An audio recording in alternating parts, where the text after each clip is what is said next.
This is a program about going deeper.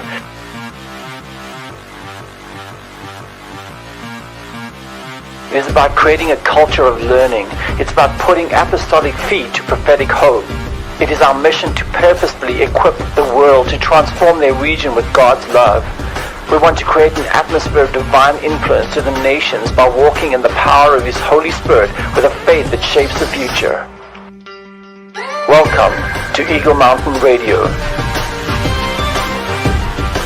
Hey everyone, welcome to Eagle Mountain Radio. My name is Chris and I'll be the host today. And we've got with us Bobby. Hey there. As you can tell, because if you're watching this, if you're listening, you now know Bobby is here. I am here. It's always good to have you on this. I'm excited for this particular show. We've got a special guest. Is that because we're talking with Ed? We are. Ed Rush. We've also got Ed Rush with us. Ed is an amazing person. He's got a military background flying F-18s. So anybody that flies an F-18 you already know is amazing. Oh, yeah. I mean, it's just automatically. Oh, yeah. He also, I think weren't you on the first season of... One of my clients was on Apprentice with Donald Trump. Yeah. So okay. There's some stories there, but I'm not allowed to tell most of them. That's also pretty cool. Yeah. But you're also you're a speaker. You consult with everybody from a startup to multi-million-dollar companies. You got a ton of experience, and you're going to be one of the speakers at this conference that we have coming up very soon called Restore Government and Economy. So there's a ton of amazing reasons to talk to you today, Ed. So we're so glad that you could spend some time with us. And the rumor that was started at the pre-show was that you live in San Diego and it's really warm there right now. That's the rumor. Yeah. So at some point here in San Diego, it moves through 72. Sometimes it's going up, sometimes it's going down, but it's really, really challenging. And we're in the pre-show, we were talking about, I'm coming up to Bend for this event, right? Next week to speak it in your beautiful city. And you're like checking the weather. And I'm like, I hope it rains. I hope it snows. Because we don't get much of that down here. So I'm a wet weather guy. I'm not sure if it will, but it is more likely than you are for that to happen. Yeah. So yeah, I mean, in San Diego, it'll sprinkle and everyone will just start driving into each other on the highways. That's how unfamiliar San Diegans. I grew up in Philly, where snow and the roads are pretty awful. So I'm used to, maneuvering around people. But here in San Diego, it's not a wet weather city. Let me just put it that way. Yeah. Yeah. That's okay. Yeah. That's okay. We're not going to hold it against them. No, we very much appreciate you taking some time to spend with us today. And I'd love to just hear, maybe we don't give everything away, but maybe just a sneak peek, high level. What is your talk going to be on at this event that's coming up? Wait, so I'm supposed to know ahead of time what I'm going to be talking about next week? Like, maybe the night before over dinner. Right. I'm just kidding. I'll give you some ideas. So a couple things. First thing you should know about me, even though I did fly F-18s, as you said so eloquently in the introduction, I also failed kindergarten. And I don't like, admitting that fact in public, certainly not on a show like this, which goes out to tens of thousands, hundreds of thousands of people. But I always tell that story because, life wasn't always easy and I had to learn kind of the hard way. In fact, my daughter recently graduated from kindergarten. I don't know if you're familiar with the syllabus, but it's, stacking blocks, not eating the glue. It's not difficult, right? And so I learned early on that I was going to have to find a different way to be successful. And really part of my strategy was to find people who I considered successes. And I did what they did and I didn't do what they didn't do. And then I looked at people that I considered unsuccessful and I didn't do what they did and I did what they didn't do. And it's crazy how simple that is. I've been teaching that now for 10 years at my events. It's one of the most simple principles you could ever teach. And it's based on the principle that the majority is always wrong. You've been told like a million times, right? The majority is always right. Well, I can tell you, in fact, it's interesting. Just on your last show, I was listening to your show and Johnny was saying, anytime the media and everyone is saying the same thing, you can almost rest assured that it's wrong, right? So let's take the majority. The majority of people don't have the kind of relationships they want. The majority of people don't have the kind of money that they want. The majority of the people don't have the kind of fitness or the health or the vitality that they want. The majority of business owners don't have the kind of business that they want. And so I've always looked to the opposite, to look to those like 1%, that 0.1%, and really try to find success there. So at the event, I'm going to be sharing with you what I consider is God's mission for our world right now, which is, I'm just going to say it this way, and you can plug in the gap how you want to in your specific area or mountain. but it is entrepreneurship. Entrepreneurship is solving problems, right? And we're in a world now where essentially everyone is turning into an entrepreneur. You know, in the Industrial Revolution, everyone turned into a worker, and now it's like everybody's turning into an entrepreneur. People have their own show or podcast or message or vision or book they want to write. Even someone who's working in a corporation, a lot of people have this mission that God has put them on, and God has a specific mission for you. And here's the thing: when you accomplish your mission, it makes it so much easier for all of the rest of us to accomplish our mission. And the truth is, our world is in a difficult place right now. We've had a very difficult 2 years. You could argue that we've had a very difficult 10 or 20 years. And just full transparency, it's not getting a lot better either. And part of the reason for that is because we have bad leaders, we have bad corporate leaders, we have bad people in authority positions across the world. And it's my fundamental viewpoint that God wants to put God wants to put people, his kids, in those positions, and all you need to do is say yes, get a little training, and get into it. And so my vision is to help people, especially in the business world, but also in the government sphere, help people find and accomplish their mission. That's discovering the mission, being trained properly from the mission, and then flat out executing, no matter what happens, no matter what cancel culture says about you, no matter what challenges come your way, to be able to do that. And in my short spot next week, I've got 40 minutes to just go for it. I think actually I'm the opening speaker. Actually, after you guys welcome everybody, I'm like, throw me to the wolves, throw me the lions den. But by the way, if you're coming to the event, don't you come late.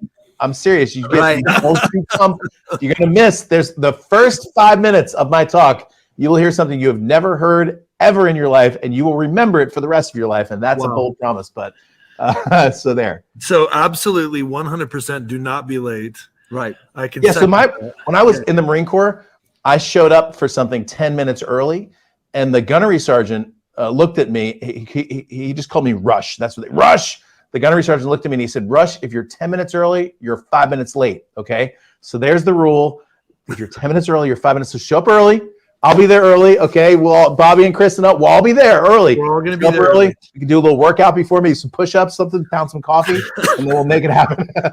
Yeah. And you know what? There's a lot of reasons. You got parking. You got to get your coffee. We got There we go. Amazing cafe. Like there's a lot of reasons. Oh, absolutely. But the most important reason is, if Ed is saying there is something that you will remember the rest of your life that you've never heard before, and that's in the first 5 minutes. Yeah, first 5 minutes. You better be there. Right. And the breaker always sets the tone for the conference. So You got it. Not just by happenstance. There's a word. I'm going to just say this. There is a word at the end of, so the event goes Friday, Saturday. At the end of Saturday, Bobby, Chris, I can tell you, you're going to come up to me and go, they've been using this word the whole event. Okay. And I'm not going to give it away.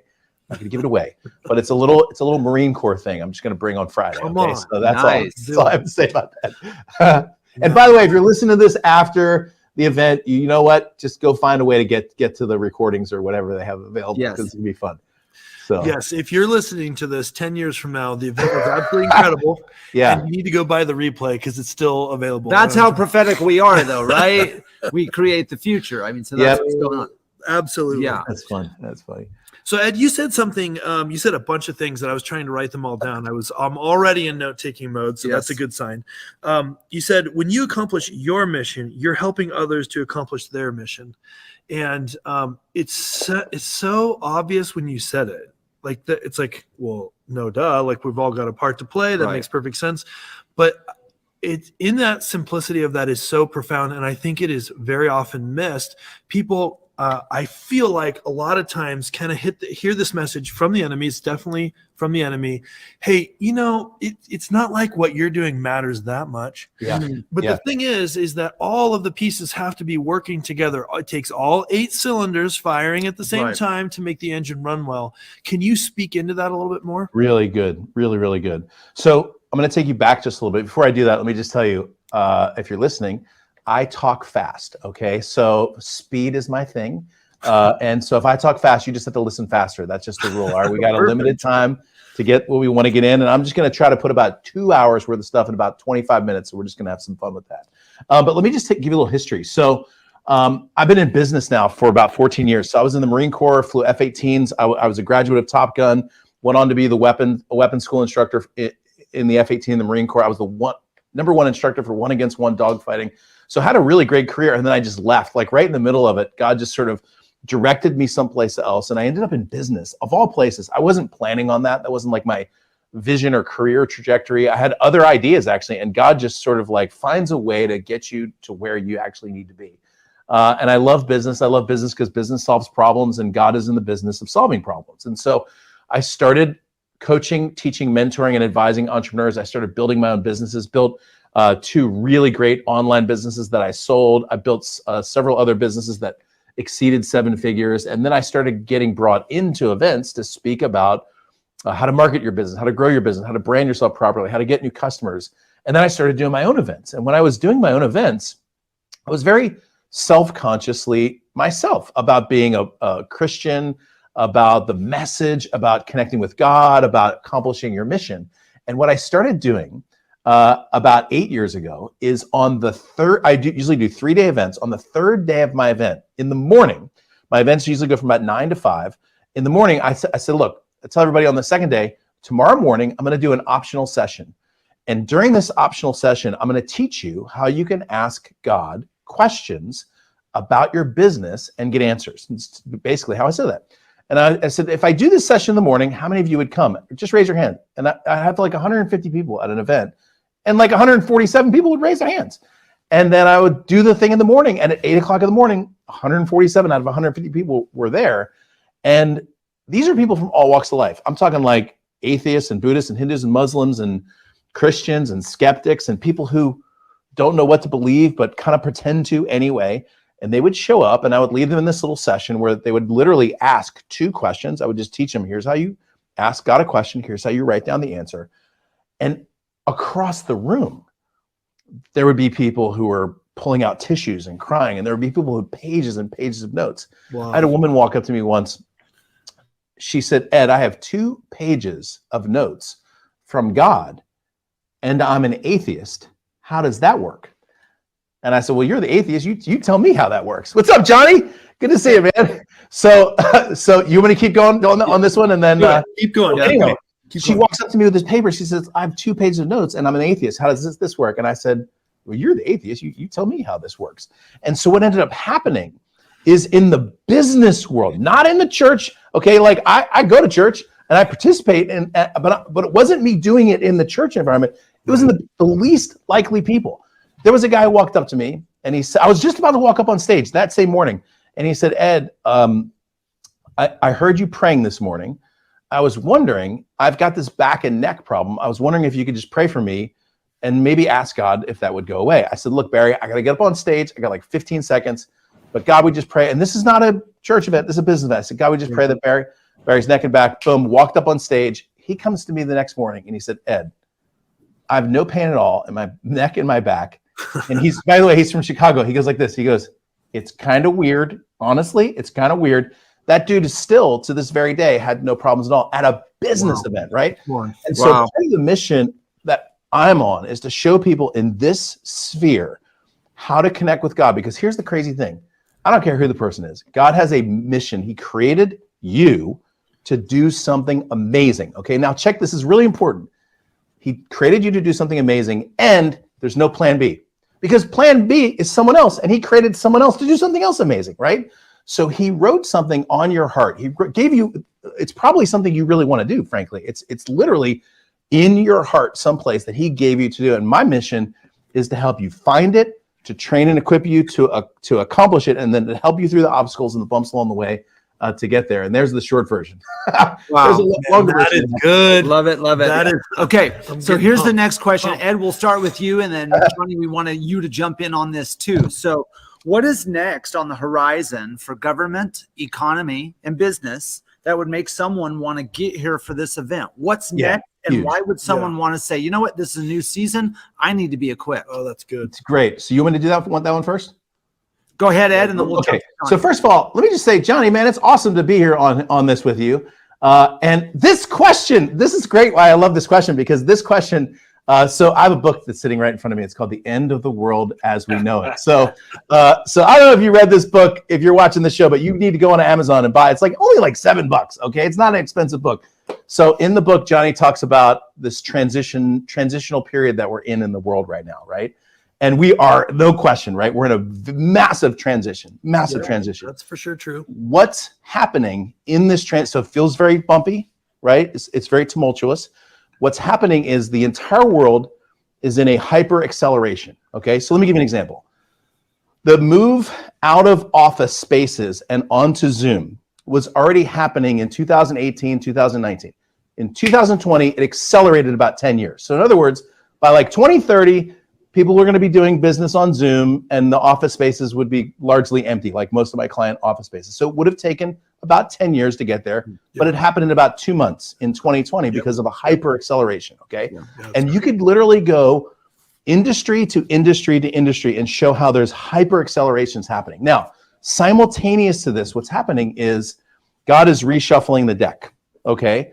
And the old ways of doing things and the old structures, I'll just say it this way, structures of authority are going away, and God's looking at his kids and he's saying, okay, now this is your mission. You've got this, you've got government, you've got the Senate, you've got Congress, you've got the White House, you've got the Supreme Court. I need you, local government. I need you over here in the state capitol in California, in Sacramento, right? So God's moving this and what's happening is he's creating possibilities where they weren't there before, right? So it used to be like you had to work your way through the system and you had to do it the normal way. I'll make this story quick, and then I'll pass it over to you, Johnny. When David went to fight Goliath, right? You all know the story. David's like, who's this guy? Like, I'll take him. The first thing everyone said was, here's why you can't do this. Like, you can't, you're too small, he's too big. And so what's happening in the world today is people, you're being called, God's like, I want you to go to government in Sacramento, and I want you to go to government in Illinois, and I want you to build this business and make millions of dollars and help a lot of people and create a lot of jobs. And I want you to go and be an art, and I want you to be the best artist here so that you can draw people's attention to me. And what's happening is the first thing is the world and the enemy is coming in and saying, here's why you can't do it. You're too small, you're too weak, you're nobody. Okay, it's the way of thinking. The second thing they said to David was, okay, fine, if you're going to go, take this armor and do it this way. So the second thing that people are saying is, fine, if you're going to do it our way. In other words, do it the world's way, right? So let's say you want to be in government. Here's what you need to do. You need to campaign the way everybody normally campaigns, which is basically being awful to people, and saying horrible things. But God's way is very different than our way. God's way is very easy. It's very light. And part of what's happening right now is those structures are beginning to change. And people like you who are watching this right now are catching a vision for something that's possible. And I'm going to tell you, I'm not exaggerating. Within 40 years, I expect us to be dominant in every single sphere of culture: government, arts, media, literature, books. I'm talking about like Amazon cover to cover should have books from people who love God. Okay, people should be connected to God, breaking through their barriers. The world should be a different place, and the reason it's not is because we're not there. Okay, so you want to complain, you got to look right in the mirror first and be like, hey, first thing I'm going to do is take responsibility for me not being where I need to be, and then I'm going to get there. All right. So that was a little longer than I was planning. No, that's great. That's what solutionaries do, though, isn't it? That's so good. Yeah, that is the revolution. That's the revolution. That is it right there. Yeah, that's it. Excellent. Johnny, jump in on this. Yeah, that's so good. And sorry, guys, my time zone thing showed up 4:30 instead of 3:30. But that's good stuff, Ed. Good seeing you via this means, and we look forward to seeing you next week, baby. Yeah, and that will be wonderful, and very good stuff you're sharing here. And there's a couple of things. One is that there's the intervention of the kingdom into our workplace that's kind of always been available. Things that I was quickly hearing Ed talk about, like just that God heals and He can give solutions and just whatever invitation to do something, and our prayer does that and activates it, releases it, and so people can get healed, people can get solutions for their business. And so that's a part that we're awakening to in measure, and it's we've been hearing some stories over the last several years, and it's progressive, and it's happening more and more. People are aware, and so that's we'll say a recent constant. What is absolutely brand new, it goes into the book Ed's talking about, the end of the world as we know it. We are going into the end of the world as we know it. And so it's specifically affecting the economy and government, perhaps above every other mountain, but it will have a tsunami ripple effect in every mountain. And that's where we're going. It connects to, and I was reminded as I started speaking here, a vision the Lord gave me a few years ago, where he showed me the 7 mountains, and he really, with his left hand, he was removing everything that was at the top of all 7 mountains. And so I mean, it was obvious to me what I was seeing, but I said, Lord, what are you showing me? He says, I'm removing the mafia from the 7 mountains. He says, I see you coming, and there's not many of you. You're like Gideon's 300, but there's enough of you. And as you're approaching the place of high influence, you're being knocked out by the mafia. I see it. And he said, I could have done this for you long time ago, but you weren't, as the body of Christ, you were going to really not take advantage of the situation. You're going to stay in church singing, I'll fly away, oh glory, and not take advantage of the opportunity I was giving you. And so 7 times worse were coming in. So he's removing this mafia, and we don't have to go in depth. Well, I'll just call it the NWO, the New World Order Mafia, that's been ruling government and economics. And there is an entirely new governmental structure for the world that is, I mean, even as we speak, it's taking place. Mm-hmm. And if you really knew what was going on and you could ignore what mainstream media was saying, you could at least have a better idea. But it will be clear enough soon enough what God is doing at the governmental level. And there is a removal of a mafia that has ruled in 99%, if not 100% of the nations of the world. And so that's a massive deal. That's a major deal. That's to add on top of how we knew we could splice them in already, even under those circumstances. Same thing with the economy. There is a whole new world economic system coming in, and there is a displacement. It's the kingdom of God that comes in, like it says in Hebrews chapter 12 and verse 26, that he comes in and it shakes everything, and his kingdom is pressing in. It removes those things that are there. So there's a displacement factor. The kingdom is coming in. That's the new era. It's the era of the kingdom. That's what I was writing about in that book. And this kingdom, as it comes in, it's not just a landing. Oh, look at the landing. Cool, coming in the shuttle. It's displacing. And as it displaces, it is the earthquake scenario we're feeling worldwide right now. And so it's going to give us, to go to your original question there, Bobby, why is it important? Why is it important, even this Rise Summit that we're having?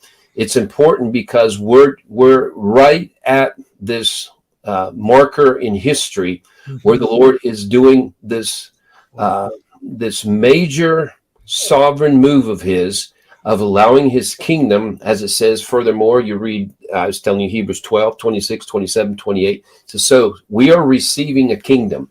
So we're receiving the kingdom. We're learning how to receive the kingdom, but it's displacing things. And so in this massive transition, it's good to be hearing from practitioners such as Ed, who are already on either one or both of those mountains, receiving God as they can, and begin to get an idea of how this thing is going to be accelerated as we see this unprecedented new landscape positioned really for the sons and daughters of the King to be the carriers of light for the world. Wow. That's good. Yeah. That's so good. Love that. Yeah. So, as we're talking about these things, both of you guys are making these points that are kind of bringing to light this theme that we've been digging into a little bit over the past few episodes, but that's really this theme of there's kind of these 2 modes, right? There's this one mode of just step back and I don't have an ability to do anything, so I might as well just kind of, eliminate as much damage as possible and just kind of hunker down. And then there's this other kind of thinking, which is kind of what you guys are talking about, which is, no, everyone has a role to play, and you don't have to be president of the United States or governor of your state or CEO of a Fortune 10 company to have a role. Everyone has a role. And Ed, you were so beautifully talking about that earlier, but really there's this call. What I feel like all of these events that we've had, and this one is no different, this one may be even more important, there's this call for people to step into what God already designed them for. So it's not really something new from the standpoint of different than how God made them, but for many people it will be brand new because they haven't actually been doing the thing that God designed them for. Let's go back to you, Ed, and then I'd love to hear from Johnny. Can you speak to that? It's awesome. It's such a cool question. So it's interesting. The two categories you just mentioned, I mentioned end of the world as we know it. And Johnny, you mentioned, you talk about this in the book, the two settings. One setting is sort of like, well, we'll just kind of wait for the rapture and like whatever happens is what happens. And the other setting is like, you just go after it, but there's no partnership with God, right? So I just did an event last week, just this cool event. I did this event in Dallas. It was called God Talks. And the promise of the event was how to ask God questions about your business and get answers, similar to the content that I'm going to be teaching at the Rise event up in Bend. And at the end of the event, we gave applause to God because for 2 days, God showed up and spoke to the attendees of my, and everyone had things that they had written down from God. These are people from all walks of life and all kinds of businesses and everything. And at the end, I said, we're gonna give a round of applause to my team. And they said, well, we want to clap for you. I said, that's fine. You can clap for me if you want. And then we're going to end the event by giving a round of applause to God. And I said, it would be, people come up to me and say, wow, that was such a great event. And I used to say, well, that was just all God. But see, that's not fair to say that and God wouldn't say that either, because I was standing there speaking and teaching, and God was there teaching and connecting with people. And so what I told people is, I said, when you're really walking in what God has called you to do, it is a partnership. Yeah. You are partners. Like you show up and God showed up. Like I showed up dressed. I had my notes. I taught people, here's how your brain works. Here's how your mind works. Here's how you can recode your brain so that you can achieve the success you want. Here's how you ask God questions about your business, about your life and your past and money. And here's how to, I'm teaching that. God had given me the things to teach. I know where those things came from, but still, I showed up prepared and I did that. But then there was a moment in my event where I said, all right, now we're just going to turn the music on and I'm just going to invite God to come and speak to you. And I didn't say a thing. I went backstage. And for 10 minutes, man, people are sitting there writing things down and God showed up, right? Yeah. Wow. So a true entrepreneur, a true world changer is a person who understands that you show up, God shows up. You partner together, right? So like David, tell that story again. David had to walk his butt out on that field of battle with a couple rocks and a sling. He needed to do that. He needed to have some training on how to sling that thing accurately. All those things came into alignment, but God in a really big way showed up that day too. And so that's that partnership, right? And we talk about acceleration. It's fascinating. So I was praying one day, it was about 8 years ago, sitting in this little chair praying to God. And I was talking to him about the concept of time. You all know this. I'm not going to go into a big Greek lesson, but Chronos time in Greek is like the clock time, and Kairos time is on time. Kairos isn't so much according to the thing starts at 1:30. It's like whenever God says it's time, it's time. And I was reading through the story of in Exodus when the people of God were supposed to head into the promised land. They made a whole bunch of mistakes, and God's like, it's going to take a while now.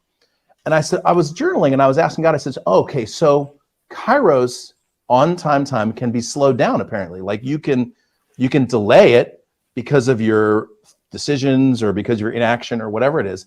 But then I asked God, I'm like, wait a second, if it can be slowed down, can it be sped up? In other words, okay, so our decisions and our lack of partnering with God can slow down what he's bringing to the world and to us. But think about this, can we speed it up? Yeah, actually, if it works one way, it works the other way, right? So what we're seeing right now, which is crazy, we're seeing the answer to literally hundreds of years of prayer, right? And by the way, a lot recently. I'm talking stadiums of people on their face praying that God would restore.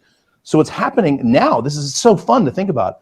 Instead of it doing the delay, right? Instead of the other way, God's speeding things up, moving people into place that maybe needed 20 years to train, and God's like, nah, it's time now. Wow.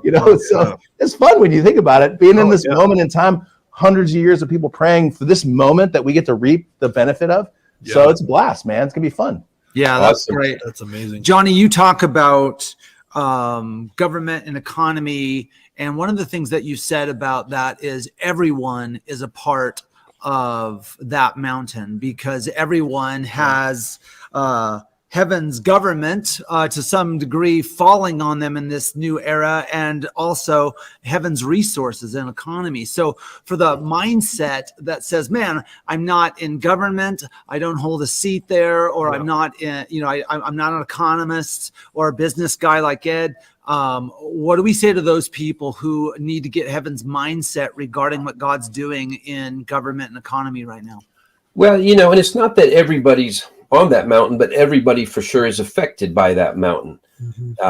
You may argue it some on the other ones, but there's a certain way that's why they're the 7 mountains, the 7 chief pillars of society, is because we are affected by all of them in some way. But this one is particularly relevant right now for the very reasons I'm talking about. It's because government and the economy are going through a world overhaul. And so, and it will affect, there is no way you will not be affected by it.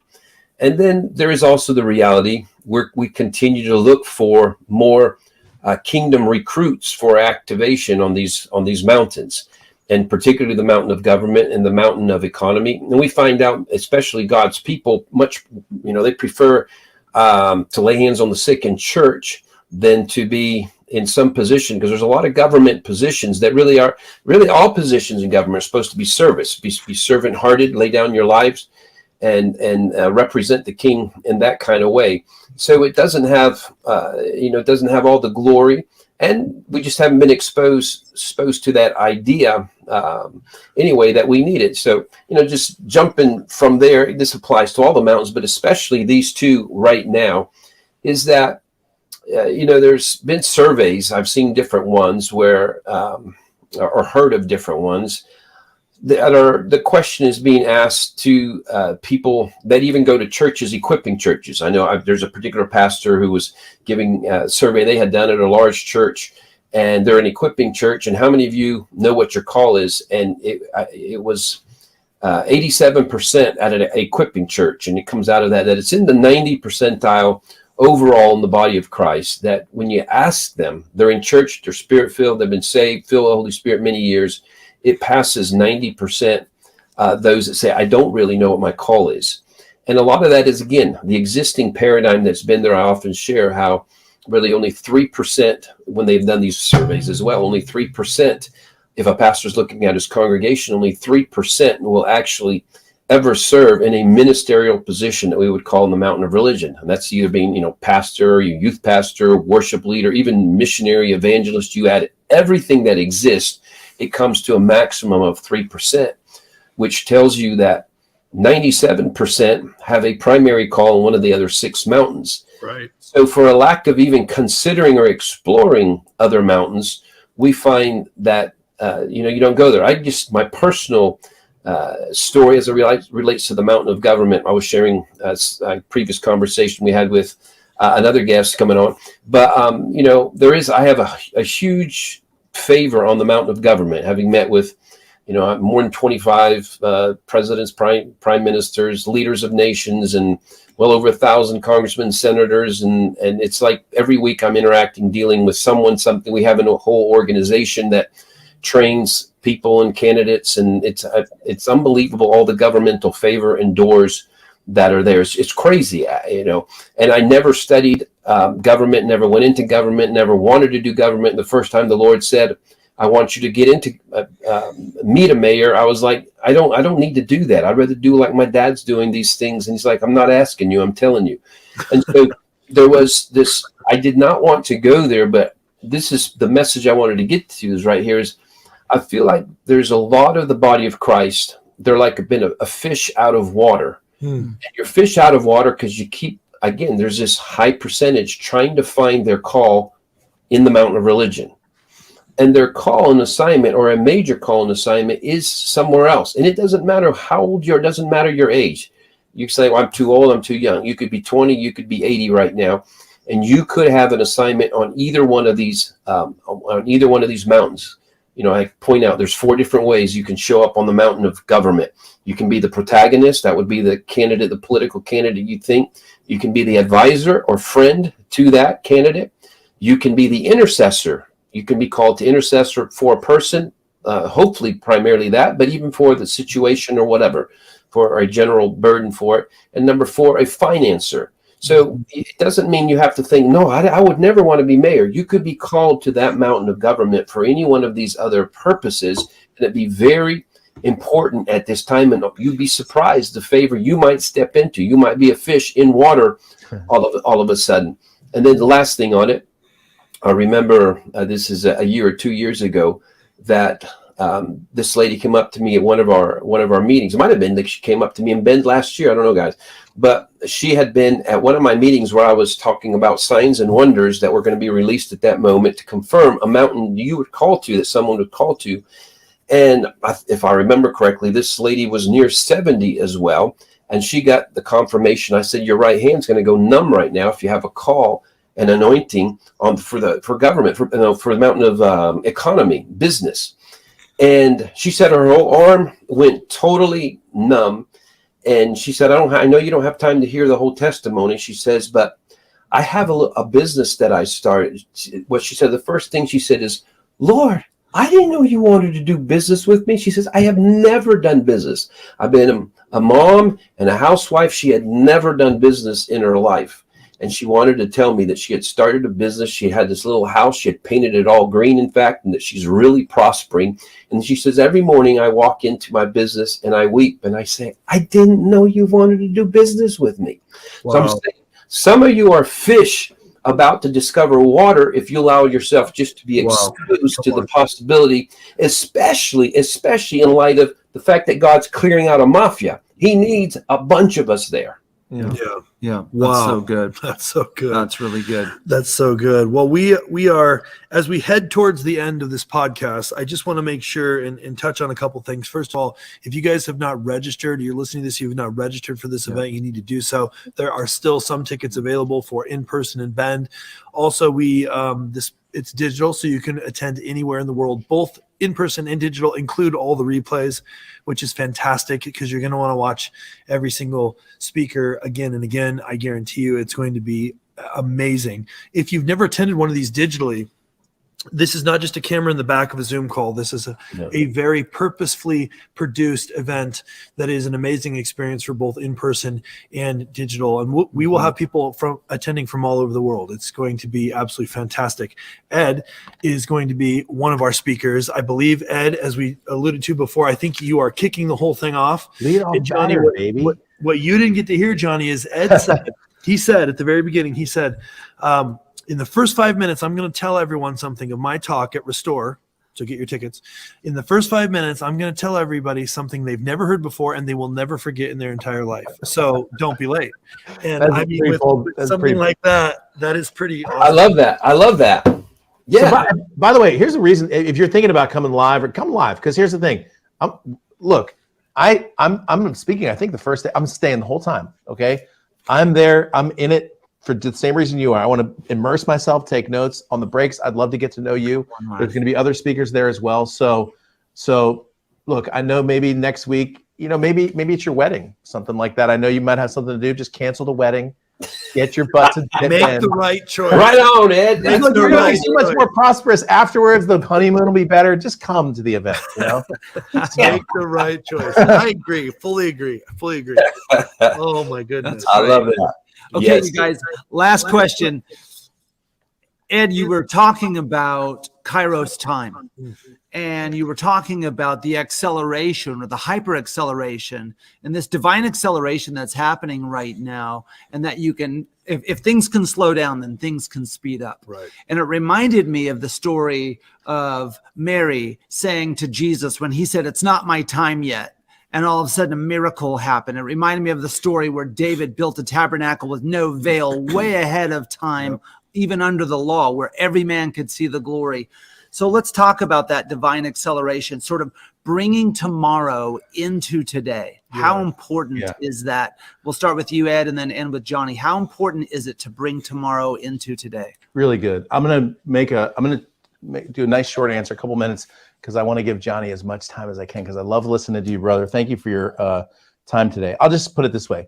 Jesus said, my time hasn't come. And he said that a lot. In fact, for about 3 years, he said, my time hasn't come. And then all of a sudden, he said that my time has come. And he is on his way to Jerusalem. Like, if you read what the Gospels say, he was walking so fast that they could barely keep up with him. He was on his mission to go eventually down a cross and rise again, as you know. And so one of the fundamental truths about Jesus was he understood his mission. He knew when the time was right, and he knew when the time was wrong, and he was a person who was on mission. About 3 years ago, I was giving a talk, and usually before my talks, either the night before in the hotel room or the day before, I'll just sit there and ask God, what do you want me to say to the folks that I'm talking to? And usually I have my outline already ready to go, but usually he has something specific he wants me to say to the group. And he said, I want you to tell them they haven't missed out. I thought, oh, that's pretty cool. Okay, I wrote it down. You haven't missed out. And he said, I want you to tell them they're not too late. I said, all right, cool. I'm going to write down, you haven't missed out. You're not too late. I walk into this room. I kid you not. It's about 100 people. And about 97 of the 100 people were over age 70. It was a group of men, all over 70. I thought, oh, isn't that great what God said? So I'm in the middle of my talk. I'm doing my thing. And I said, by the way, I was talking to God yesterday, and he said to me two things. Number one, you haven't missed out. Number two, it's not too late. Both of those things are lies. Don't believe lies. Only understand what's true. And what's true is that God has put you on planet Earth for a reason, and you still have that purpose right now. And I got to tell you, man, those guys, of all the things I said, that was the thing that they were talking about afterwards. Dudes got together and started like putting ventures together. I started talking to people about businesses that they were going to do in their 70s. And the thing that I would just like to encourage you with is this. The reason why our world isn't the way we want it to be is because the people of God were called by God and equipped by God to go someplace that somehow they didn't get there because of some lie. Maybe it was a mistake you made. Maybe it was you think you're too late. Maybe you don't think that, like Saul said, he was small in his own eyes. Maybe it's some disqualifying thought that you had about yourself. And just understand, it doesn't matter what you did. It doesn't matter what you've done. It doesn't matter who you think you are. If God called you, he'll equip you and he'll put you exactly where you need to be in this kind of success that you need to be. And you might find yourself in some pretty crazy places. Like Johnny said, like, I didn't plan on talking to 1,000 different congressmen and women and stuff like that. Next thing you know, God's going to put you in place of influence, not necessarily because, of some skill set, but because God called you and put you there. And if he wants to put you there, he can put you there. So get rid of the idea that you've disqualified yourself or you did something wrong, or, like we have all done something wrong, and just understand that if God wants you there, he wants you there, and it's going to be awesome. So come next week and I'll talk to you guys there. Awesome. Love it. Good. That was a short version of that one. Good. I just want to hear from you, man. Johnny. That's so good. That's good, Ed. Well, yeah, the Lord accelerating things is one of his favorite things to do. And he does that often right after having us have been patient beyond measure. There's one of the awesome things about the Lord, and the things that I hate the most about the Lord is he's so patient. There's that time, the Lord is so patient and kind. It's like, he's so patient. And there's this cleanup process that he's doing worldwide. Even this removal of the mafia is like, oh my God, the tedious patience you have to do this. And we can go through all these biblical characters, whether it's Abraham, getting a ton of promises at 75, and then at 99, he's really just getting started on, it's going to be his children as the stars, and he's just getting his first star about 25 years later or so. Right. And he hasn't got anything going on. So but then it's just kicks off. And then there's David, who really, it's a while. It's a many years before he's really in that position of king. And then all of a sudden it takes off. And I think we're in this timetable right now that, there is going to be amazing accelerations, because we're at the end of this.